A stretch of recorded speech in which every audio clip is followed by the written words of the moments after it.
Hey everyone, welcome back to another weekly Monday Live where I go live every Monday. I'm AK if you don't know by now.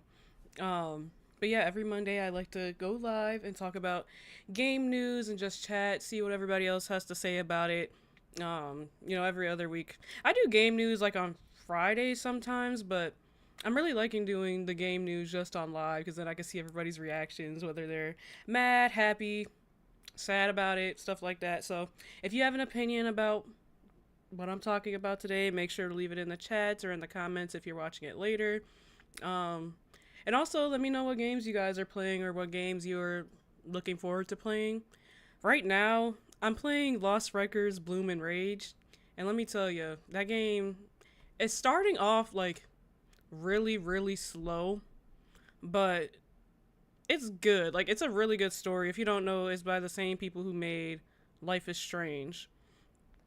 They made like another IP, I guess you could say, another just like game. It has the same style, but it's a completely different story. It's about like these teenage girls and they have like this secret and they like never talk to each other again. But it's really good. I highly recommend it if you like Life is Strange and stuff like that. But yeah, really good. Starts off slow. Um, but we have a handful of news today, some bigger than others. So the first thing that I have is Sony is apparently being sued. Just to add to the roster of stuff that's going wrong with Sony this year. So, Sony is being sued for artificially high prices on the PlayStation Store. It has been revealed that a Dutch consumer group has filed a class action lawsuit against Sony. The organization, Massachusetts, I don't know, that's a big word, alleges that Sony is keeping prices on the PlayStation Store artificially high and is abusing position of power by preventing players from buying digital versions of PS4 and PS5 games elsewhere.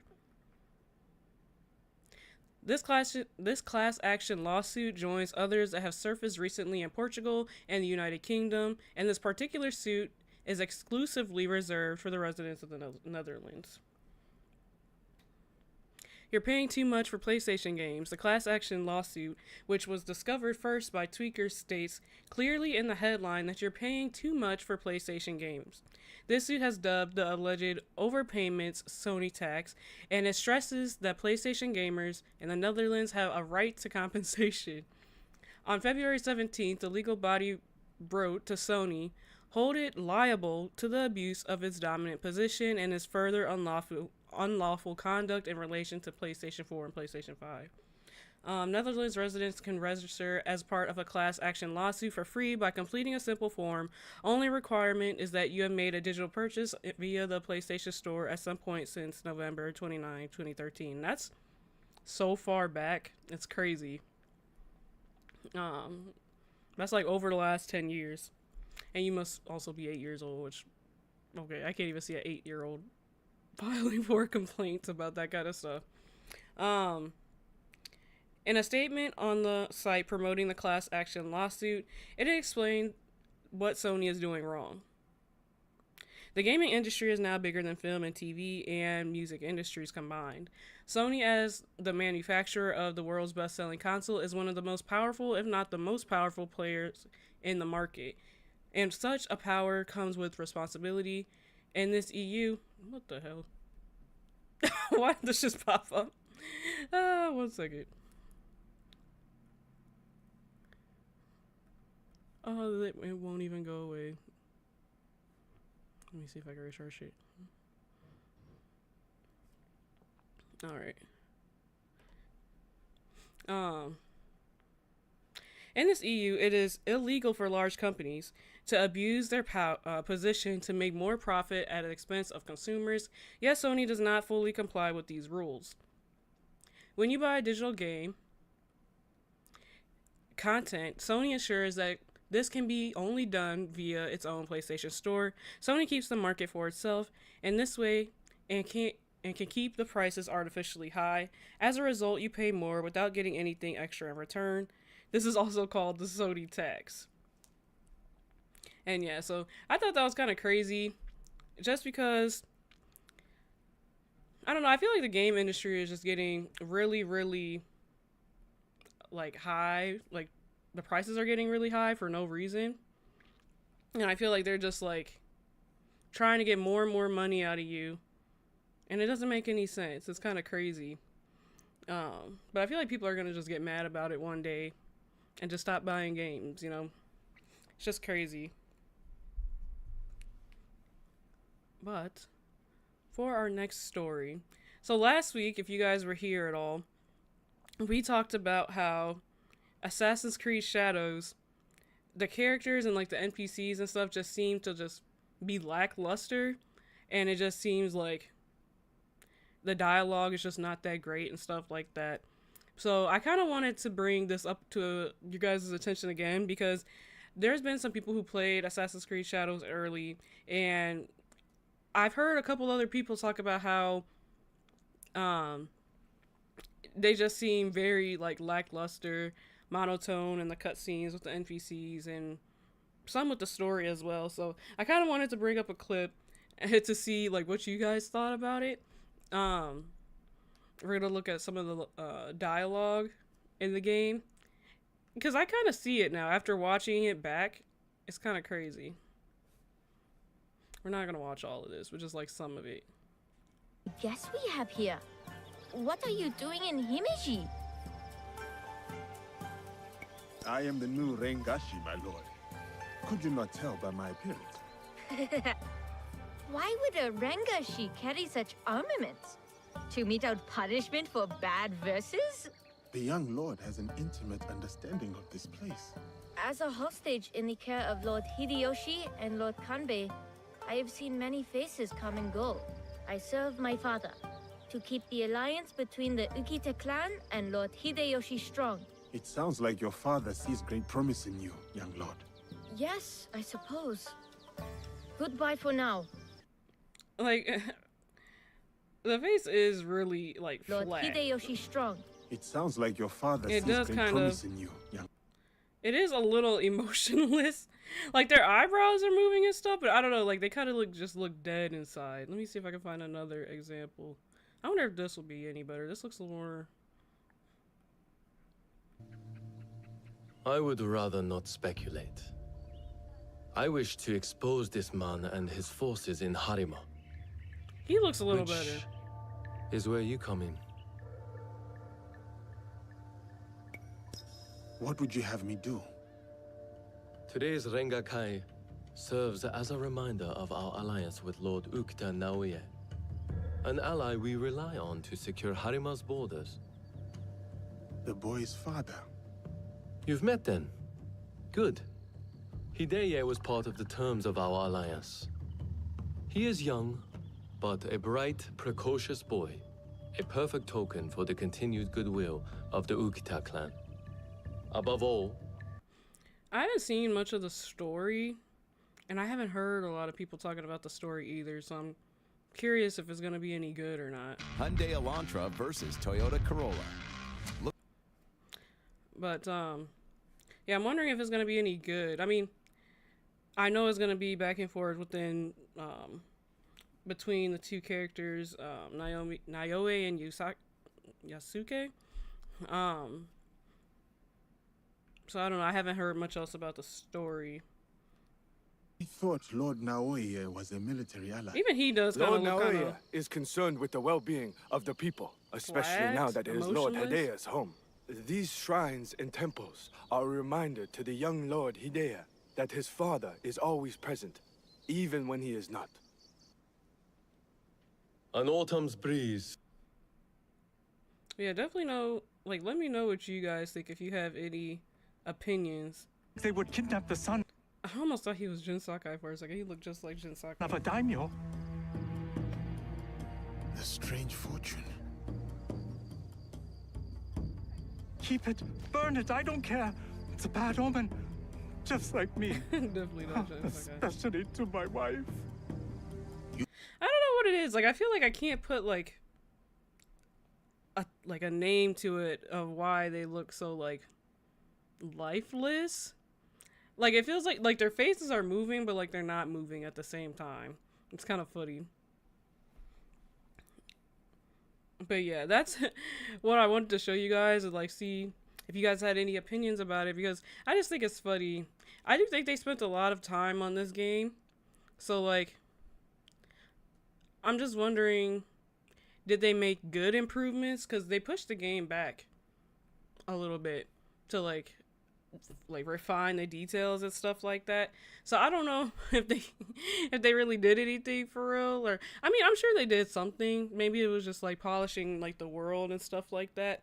But I'm just wondering, like, is this game gonna live up to the hype that they are creating?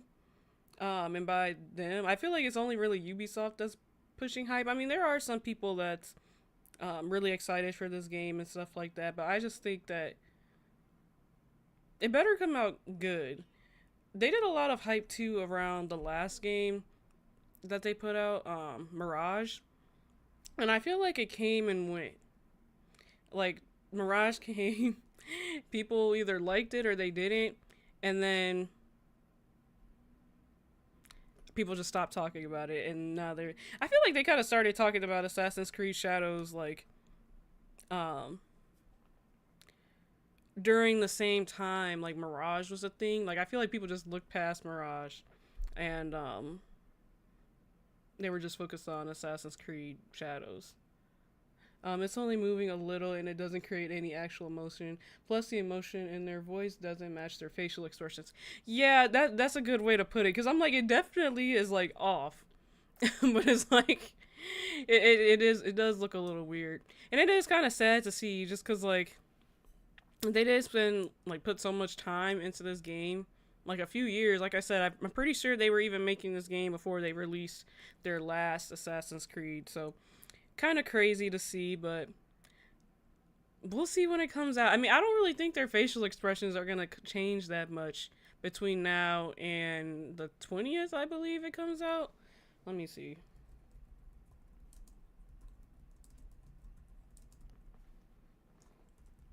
I know it comes out like sometime around, yeah, the 20th.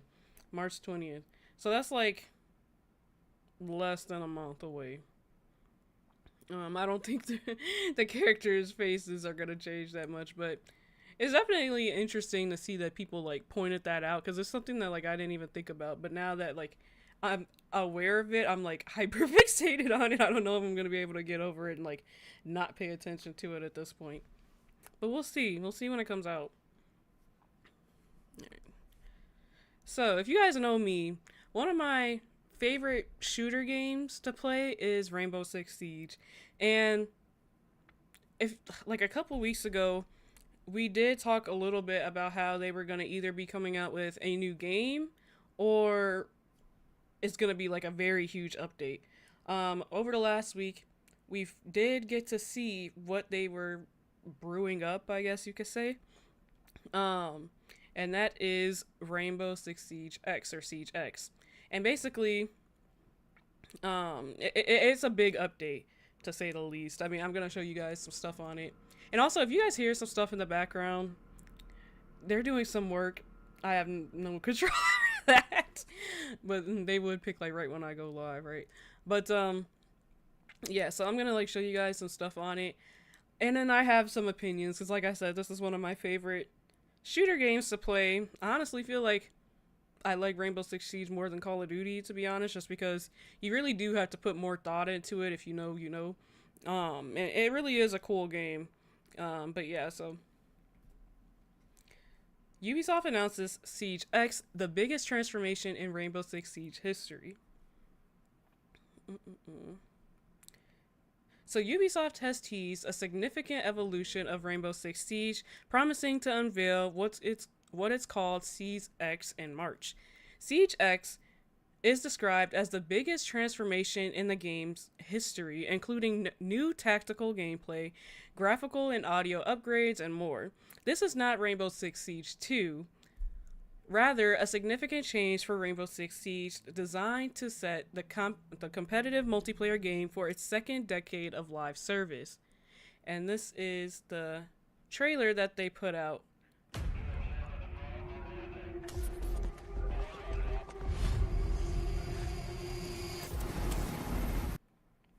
Signs of freezing.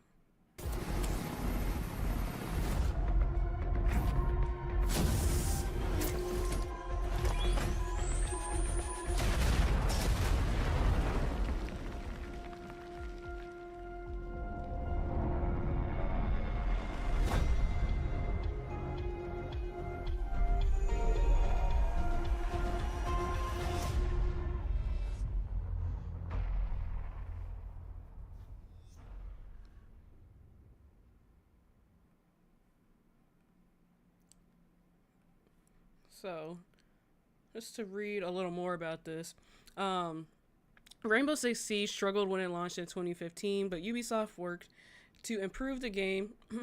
It's seen one of the most dramatic turnarounds in video game history alongside Final Fantasy XIV and No Man's Sky. In the last decade, Rainbow Six Siege has proven a reliable money spinner, even when Ubisoft's other attempts at live service has fallen by the wayside. In recent years, when Ubisoft has found the going particularly tough, Rainbow Six Siege has helped prop up those financial reports. Now there's even more pressure on Siege X, giving Ubisoft's high-profile troubles. 10 years is a long time for any video game to remain relevant and financially stable, and so it makes sense that Ubisoft would want to refresh Rainbow Six Siege with a headline-grabbing evolution. Ubisoft will announce more on March 13th at the Siege X Showcase. So, when I first saw this trailer, honestly, it gave a whole lot of nothing to me. I'm like, okay. They didn't really officially say what is going to change and what's not going to change in this new update, but there has been a few speculations based off the trailer. For instance, better graphics, right? That's cool. More people are saying that they're adding, like, what's it called? Environmental, like, stuff to the gameplay. So, for instance, this fire extinguisher that you see here, being able to, like, shoot that, and then that causes smoke. So then you don't have to, like, add on smoke to your, gear when you come in. Because I do believe, like, you do see it all blow up. Yeah. So some people are thinking that, like, you could shoot the fire extinguisher and it causes smoke, and you don't have to add that as one of your, like, tactical gear. A lot of people also are saying that, like, covering the wall could be a thing now, because you can see that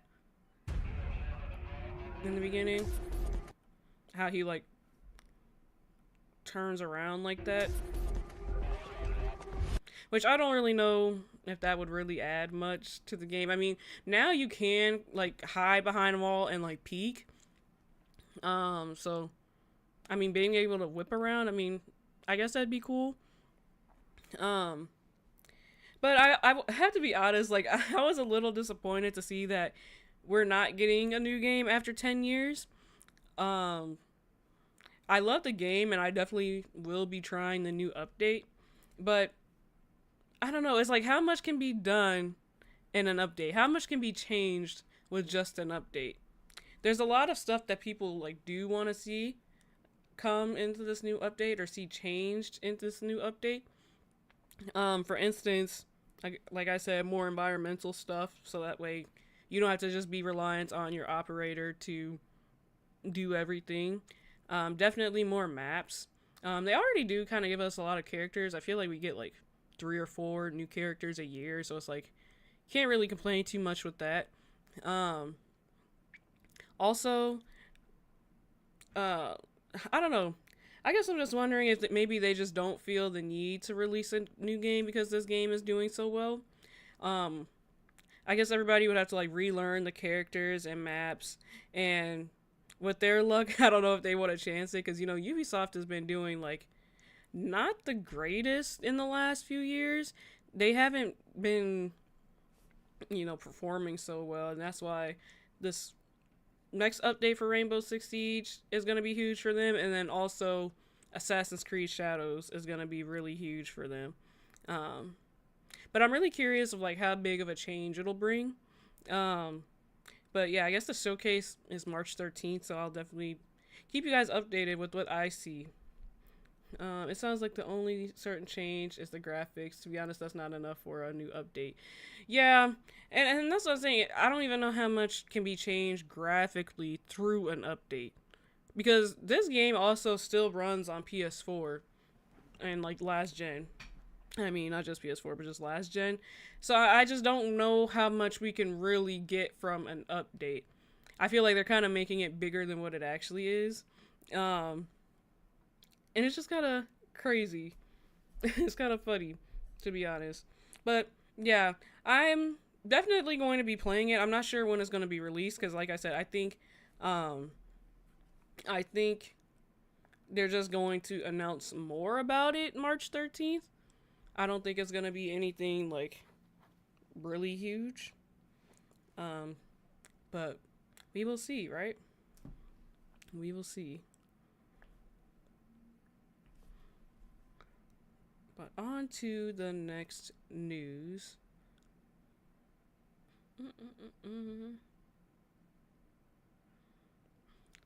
Tony Hawk Pro Skater. Now, I don't know if you guys know anything about Tony Hawk Pro Skater. I think I did play this game like a long time ago on the original Xbox when I was like younger. I think it's kind of funny though because it was just like one of those games where you just like, at least for me, because I was like such a kid playing it. I feel like it was just one of those games where you kind of just would ride around. I'm sure they did have like missions and stuff like that, but I would just ride around and like talk to people, if I remember correctly. In 2021, they did release a remastered version of Tony Hawk Pro Skater 1 and 2, and now there's speculations about 3 and 4 being released. So, as reported by VGC, the official website for Tony Hawk Pro Skater saw an update on Friday introducing a mysterious countdown timer. The franchise has not made any official confirmations about the countdown set to end on March 4th.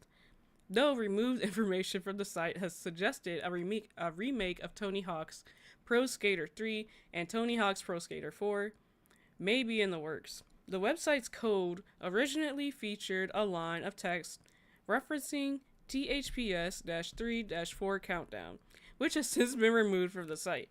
The website also names developer Iron Galaxy as being involved with the project, having previously worked on Tony Hawk Pro Skater 1 and 2 PC's version.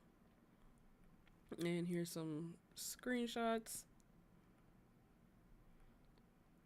I don't know why this picture is so funny to me. You guys ever see like when you're playing a game and then sometimes they'll have cutscenes of like the actual like people playing it? The best way I can think of this is Alan Wake. Because in Alan Wake you have, you know, the game character that you play the game with, but then sometimes they have cutscenes of like real life. I guess that's the best way I could explain it. But like you see like the actual person like in the game that plays the character, but they're in the game. I don't know if that makes sense. That's the best way I could explain it, but it's really cool. I'll probably be talking about Alan Wake within the next coming months. I haven't finished it yet, but it's a really good game. But yeah, this is kind of what this reminds me of. Like, you just get a cutscene of like the real life guy, and then you like go back to just the character. Why does he look like that? Sorry, that's funny. His eyes are like staring into your soul right here. Yeah, a countdown timer for a remake is so extra. Yeah, that's kind of funny. Okay, a pair of remasters for the third and fourth Tony Hawk Pro Skater games would round out what many consider to be the franchise's golden years. Pro Skater 3 stands out as not only one of the highest rated video games on the PlayStation 2, but also considered by many to be one of the greatest games. That's a statement.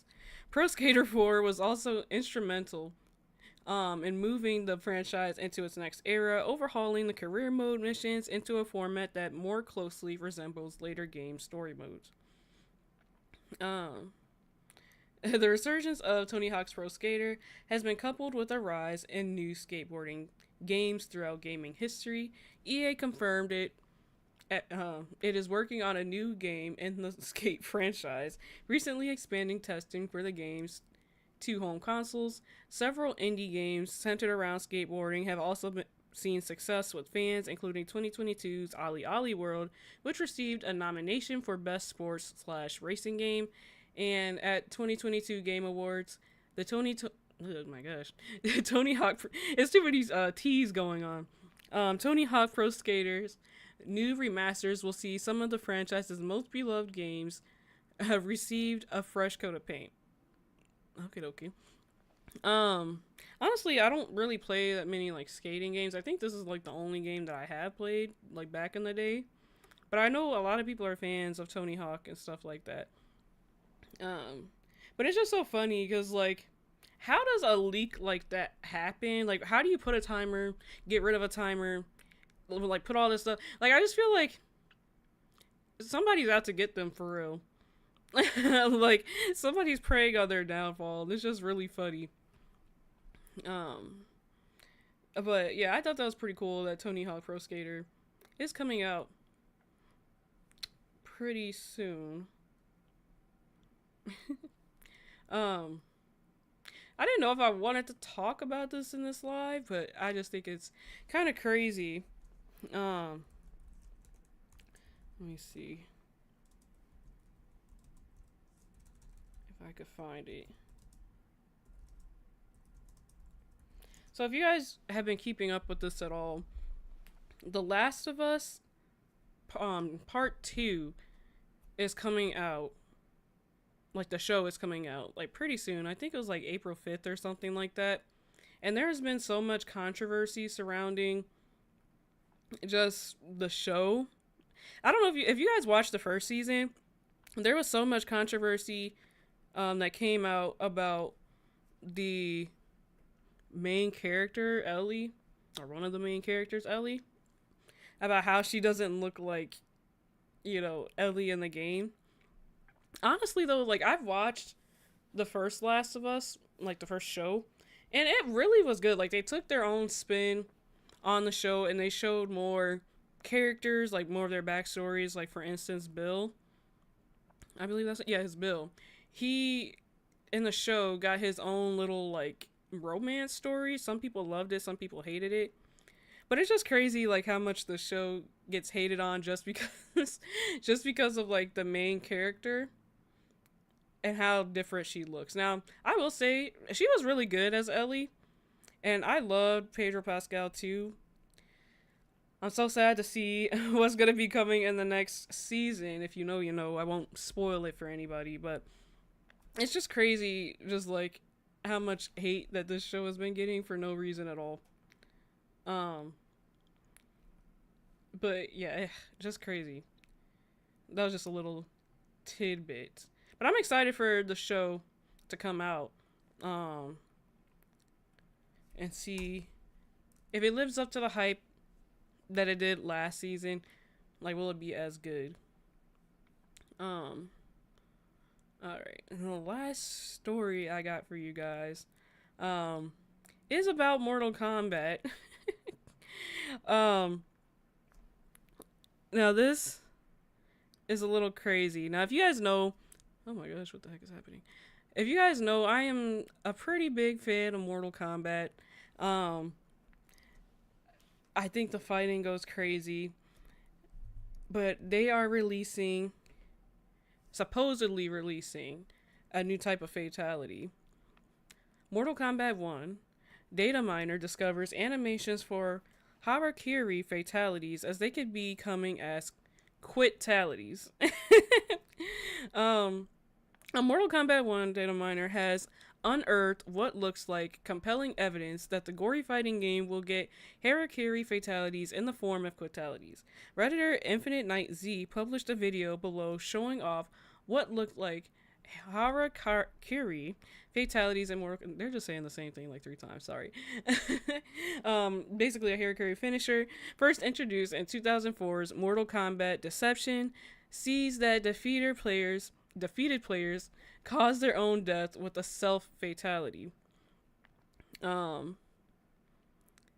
This is... I'll probably show a little bit of this because I don't know really how good YouTube is about this kind of stuff, but If you want to look. If not, it can be gory to some people I know, but I always find Mortal Kombat to be really like interesting. So these are what the Fatalities would look like.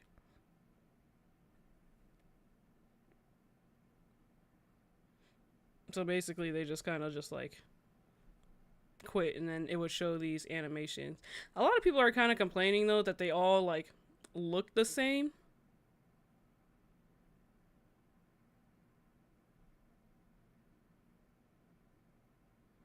That's crazy. No, I would say some of these are different though. I mean, I do think some of them look. Oh my. I do think some of them look like a repeat. And you can definitely tell, like, I don't think these are all the way done yet. But, yeah. These are just some that's been out there, to say the least. So what's interesting here is that Infinite Night Z found Harakiri animations for recently developed DLC characters such as Ghostface, adding credence to speculation that they would be added to Mortal Kombat 1 in the future update rather than left on cutting room floor. After seeing that they're adding it to the downloaded roster, now I think it's highly possible.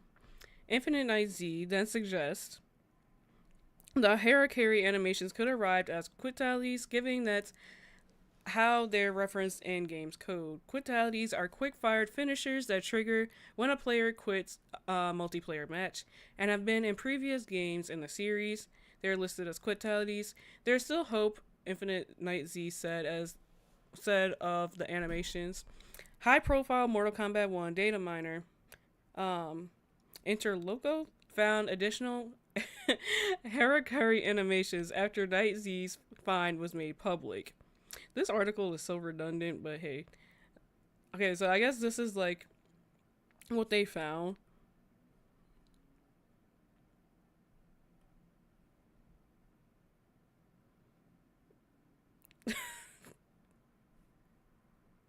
What the heck?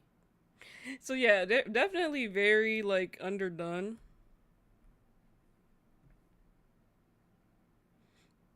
But yeah, it definitely looks like Fatalities.